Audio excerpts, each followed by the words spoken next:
Magandang umaga mga kapuso, andito pa rin po ako sa Navotas City kung saan sa mga oras ito ay malakas pa rin po ang hampas ng hangin at tuloy-tuloy pa rin pag-uulan dahil pa rin po yan sa Bagyong Enteng. At mga kapuso, dahil nga rin po sa Bagyong Enteng, dito po sa aking kanang bahagi ay makita po natin ang isa sa mga barkong tumama sa kanilang dike. At mga kapuso, dalawang barko po ang tumama sa kanilang dike na nagbunsod po ng pagkasira ng ilang bahagi ng dike nila. Namely ang AS Regine at ang Mount Patriot III. Bagyang nasira po yung dike nila mga kapuso. At dahil dyan, kailangan pong ilikas ang mga tao at mga residente dito. Nasa 26 na pamilya at nasa 104 na individuals po ang kailangan ilikas ng local government ng Navotas City. At mga kapuso, kaugnay po niyan, nakataas po ngayon ng orange rainfall warning dito sa Metro Manila.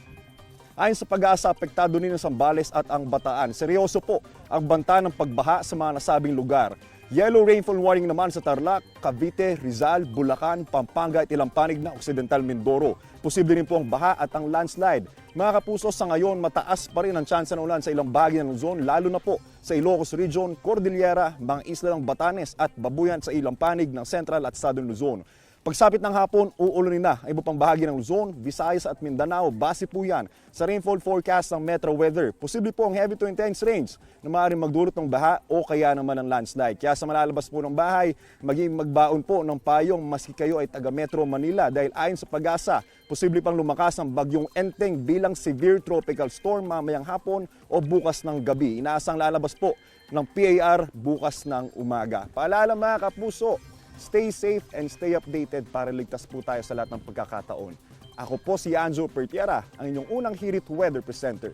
Know the weather before you go. Para mag-safe lagi, mga kapuso. Kapuso, para laging una ka sa mga balita, bisitahin at mag-subscribe sa GMA Integrated News sa YouTube. Sa mga kapuso abroad, samahan nyo kami sa GMA Pinoy TV at sa www.gmanews.tv.